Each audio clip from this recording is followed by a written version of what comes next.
ऐतिहासिक लोकतंत्र के मंदिर में चंदन माइक नहीं चल गया। अच्छा चल गया। मेडन स्पीच बोलने का आपने मौका दिया।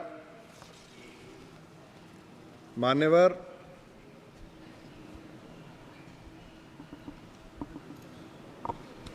नियम 193 के अंदर आज ओलंपिक खेलों में भारत की तैयारियों पर चर्चा करने का इस मौके पर आपने एक प्रथम बार चुन के आए सदस्य के लिए ये अवसर दिया। मैं इसके लिए धन्यवाद देता हूँ।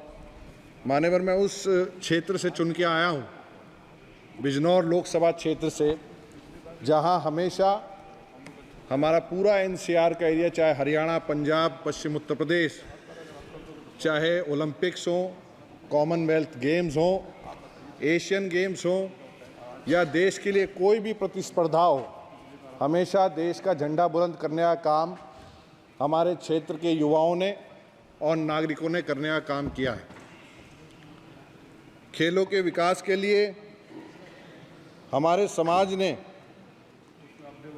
और यहाँ बैठे सभी लोगों ने स्पोर्ट्स, और ख़ासकर जब ये महत्वपूर्ण विषय पे चर्चा चल रही है, इस सदन के अंदर भी अगर हम सब मिलके स्पोर्ट्समैनशिप दिखाएंगे तो निश्चित रूप से समाज में एक बड़ा संदेश जाने का काम होगा। मान्यवर, आप सभी और पूरे सदन की भावना यहाँ आज देखने को मिली कि ये खेल और वहाँ से हमारे लिए खिलाड़ी जो जीत के लाते हैं मेडल, ये सब पूरे देश का गौरव और पूरे देश के लिए समर्पित होने का काम होता है।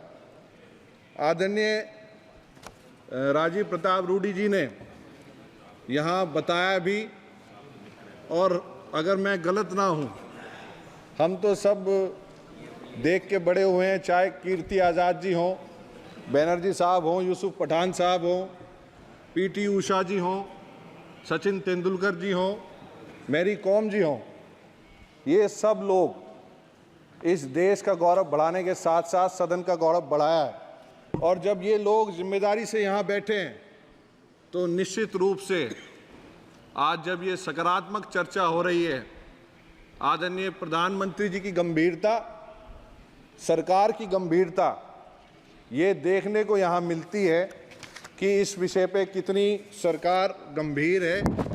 और चाहे 2024 का ओलंपिक हो या आने वाले समय में जब भारत बिड करने जा रहा है 2036 के ओलंपिक के लिए, एक राय बना के हम पूरे सदन से संदेश देने का काम करेंगे तो निश्चित रूप से बड़ा संदेश समाज में और पूरे विश्व में जाने का काम करेगा।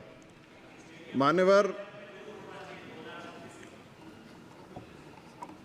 हमारे क्षेत्र में जहां हम पश्चिम उत्तर प्रदेश से आते हैं, स्पोर्ट्स यूनिवर्सिटी बनाने का काम हो रहा है, और जहां प्रधानमंत्री जी खुद उद्घाटन करके उस यूनिवर्सिटी का आए थे, ये उनकी गंभीरता दिखाने का, और खेलों के प्रति और जो प्रतिभाएं हमारे देश में गलियों में, गांव में छुपी बैठी हैं, उनको निखार के लाने के प्रति सरकार की प्रतिबद्धता ये शो करती है।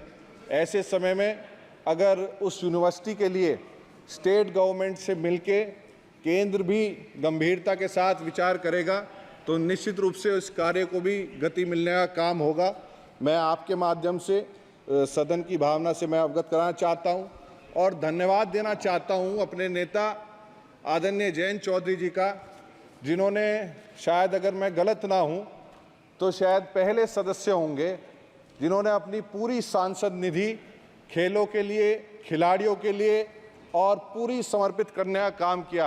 आज भी सदन में जो राज्यसभा के मेंबर हैं, जितनी भी निधि उन्हें मिली है पूर्व में, सब अपने खिलाड़ी के उत्थानों के लिए, और उन्होंने हमेशा खिलाड़ियों का मनोबल, चाहे जगह जगह गांव-गांव जाके प्रोत्साहित करने का काम हो, कॉमनवेल्थ गेम्स में हमारे खिलाड़ी जीत के आए हों, ऐसे समय में हमें एक सामाजिक भावना बना के चलेंगे। मुझे ऐसा विश्वास है कि इस पहल पे और भी और हम सब मेंबर्स मिलके एक राय मत होके उसे आगे बढ़ाने का प्रयास करेंगे। आप सब लोग सकारात्मक हैं और इस चर्चा में मैं ये कहना चाहूँगा कि बिना एकलव्यों के, बिना द्रोणाचार्यों के एकलव्य निकल के नहीं आएंगे। ये सच्चाई है कि जो परख जौहरी की होती है ढूंढने की, डायमंड्स की, वो परख हमारे क्षेत्र में, हमारे इलाके में हमारे एक से एक द्रोणाचार्य हैं, उनकी परख भी हम सबको करनी पड़ेगी। मैं ज़्यादा ना कहते हुए, क्योंकि समय की भी सीमाएं हैं और प्रथम बार है, ऐसे कोई विषय नहीं है जिसे यहाँ बैठे सदस्य ना जानते हों या कोई नया विषय हो। खेलो इंडिया की योजना में लगभग 147 करोड़ रुपए बताए गए। इसमें निश्चित रूप से हम और जिस तरह विकसित भारत का हम कोशिश कर रहे हैं, क्योंकि विकसित भारत का सपना जो आदरणीय प्रधानमंत्री जी देख रहे हैं 2047 का, भारत को उसमें निश्चित रूप से इन मेडलों की संख्या के साथ साथ अपना परफॉर्मेंस बेटर करना पड़ेगा। यही जब ही हम जाके उस संकल्प को भी पूरा करने का प्रयास कर सकते हैं। मान्यवर, खिलाड़ी जो है, कोई भी खिलाड़ी जो निपुण होता है वो बेहतर अवसर कराए जाने से मिलता है, अच्छे मुकाबले मिलना और भव्य मंच सुनिश्चित करना अपने खिलाड़ियों के लिए, ये हम सब की जिम्मेदारी बनने का काम होता है। कृपया समाप्त मैं करें। समाप्त कर रहा हूँ आदरणीय। एंड ऑफ द डे मैं इतना ही कहना चाहूँगा कि practice makes a sportsman perfect. हमें इस चीज़ पे ध्यान देते हुए और अपने खिलाड़ियों का जो ओलंपिक में जा रहे हैं, मैं उन सब का, उन पार्टिसिपेंट्स का मनोबल बढ़ाते हुए इस सदन को पूरी एक भावना के साथ, एक मत के साथ, एक ध्वनि मत में हम सबको समर्थन करना चाहिए और इस आशा के साथ करना चाहिए कि ज़्यादा से ज़्यादा मेडल विश्व पटल पे जीत के आएंगे। इन्हीं शुभकामनाओं के साथ आपने बोलने का मौका दिया, मैं धन्यवाद करता हूँ। श्री नवीन जिंदल जी।